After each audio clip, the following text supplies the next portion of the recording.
നാൾക്ക് ശേഷമാണ് കേട്ടോ ഇങ്ങനൊരു തേങ്ങ എൻ്റെ കയ്യിൽ കിട്ടുന്നത് കേട്ടോ. സാധാരണ നമ്മൾ കടയിൽ നിന്ന് വാങ്ങുമ്പോൾ ഇതെല്ലാവരും പൊളിച്ച് കളഞ്ഞിട്ടുള്ള തേങ്ങയാണല്ലോ കിട്ടണത്. ഇതിപ്പോൾ മടലൊക്കെ ഉണ്ട്.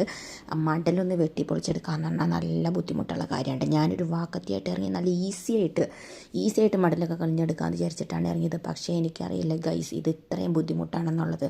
നമുക്ക് പാരയിൽ വെച്ചിട്ട് ഇങ്ങനെ പൊളിച്ചെടുക്കുകയാണെങ്കിൽ കുറച്ചും കൂടി ഈസിയാണ്. പക്ഷേ ആ പാരൻ്റെ ഒടിഞ്ഞു പോയി. അപ്പോൾ എനിക്ക് അങ്ങനെ പൊതിക്കാൻ പറ്റില്ല കേട്ടോ. അതുകൊണ്ടാണ് ഞാൻ ഈ വാക്കത്തിയും കൊണ്ട് തന്നെ വെട്ടി പൊളിച്ചുകൊണ്ടിരിക്കുന്നത്. ഈ ടൈലുമെങ്ങാനും വെട്ടിക്കൊണ്ടുണ്ടെങ്കിൽ ഉണ്ടല്ലോ ഇക്കാക്കയുടെ സ്വഭാവം നമ്മൾ ശരിക്കും അറിയും. ഇത്ര നാൾ കണ്ട ആളാവൂല കേട്ടോ പിന്നെ കാണാൻ പോകേണ്ടത്.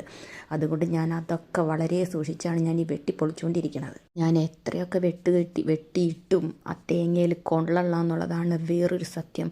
പിന്നെ ഞാൻ കുറേ നേരം അങ്ങോട്ടും ഇങ്ങോട്ടും വെട്ടി ഞാനൊരു പ്രകാരം ഞാൻ മടൽ വലിച്ച് പറിച്ചെടുക്കുന്ന രംഗമാണ് നിങ്ങൾ കാണുന്നത് ഗൈസ്. എൻ്റെ ശക്തി മൊത്തം ചോർന്നൊലിച്ചുകൊണ്ടിരിക്കുകയാണെന്ന് പറയാം കേട്ടോ.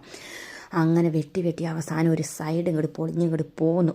ഇനി ഈസി ആയിട്ട് പൊളിക്കാൻ പറ്റുമെന്നാണ് എനിക്ക് തോന്നുന്നത് കേട്ടോ. കാരണം ഒരു സൈഡ് പൊളിഞ്ഞ് കഴിഞ്ഞാൽ പിന്നെ നമുക്ക് ആ സൈഡിൽ നിന്ന് വലിച്ചിങ്ങോട്ട് എടുക്കാമല്ലോ.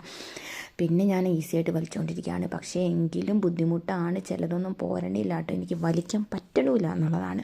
ഇത്രയും ബുദ്ധിമുട്ടാണ് ഈ തേങ്ങ പൊതിക്കാനായിട്ട് എന്നുള്ളൊരു സത്യം ഞാൻ ഇപ്പോഴാണ് മനസ്സിലാക്കുന്നത്. വാക്കത്തി കൊണ്ട് കേട്ടോ. പക്ഷേ പാരയും കൊണ്ട് നമുക്ക് ഈസി ആയിട്ട് പൊളിക്കാൻ പറ്റും. വാക്കത്തി കൊണ്ട് ഇത്രയും ബുദ്ധിമുട്ടാണെന്ന് എനിക്ക് തോന്നുന്നു ഗൈസ്. അങ്ങനെ ഞാൻ ഒരു വിധം തേങ്ങയെ പൊളിച്ച് പകുതിയാക്കി എടുത്തിട്ടുണ്ട്. ഇനി ബാക്കി പകുതിയും കൂടിയും പൊളിച്ചെടുത്ത് കഴിഞ്ഞാൽ നമ്മുടെ പണി എളുപ്പമാവും കേട്ടോ. പക്ഷേ പുറത്താണെങ്കിൽ കുറച്ചും കൂടി ഈസി ആയിട്ട് നമുക്ക് പൊളിക്കാൻ പറ്റുമെന്ന് തോന്നുന്നു. ഇത് അകത്തായതുകൊണ്ട് ടൈലുമ്മ കൊള്ളാനും പാടില്ല, തേങ്ങയമ്മ കൊള്ളുകയും ചെയ്യണം. അങ്ങനത്തെ ഒരു അവസ്ഥയിലാണ് ഞാൻ നിൽക്കുന്നത്. രാത്രി ആയതുകൊണ്ടാണ്, അല്ലെങ്കിൽ ഞാൻ പുറത്തിട്ട് ഇതിനെ വെട്ടിപ്പൊളിച്ചേനെ കേട്ടോ. അങ്ങനെ ഞാൻ മടലൊക്കെ വെട്ടിപ്പൊളിച്ച് എനിക്ക് തേങ്ങ കിട്ടിയിട്ടുണ്ട് ഗൈസ്. എന്തായാലും വളരെ കഷ്ടപ്പെട്ടാണെങ്കിലും നമുക്ക് തേങ്ങ കിട്ടി. ഇനിയിപ്പോൾ ഇതിനെ ചിരണ്ടി എടുത്ത് ഫ്രിഡ്ജിലോട്ടേക്ക് അങ്ങോട്ട് വയ്ക്കുക. നാളെ രാവിലത്തേക്കുള്ള പണി എളുപ്പമായി കിട്ടുമല്ലോ.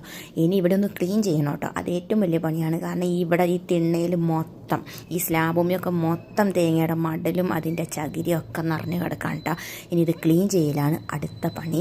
നമുക്ക് തേങ്ങ വെട്ടാനായിട്ട് ഇത്രയും പാടില്ല എന്ന് തോന്നുന്നു. ഇത് ക്ലീൻ ചെയ്യാനാണ് അതിലും പാട്. ഇനി ഞാൻ അതൊന്നാണ് ചെയ്ത് തീർക്കട്ടെ കേട്ടോ.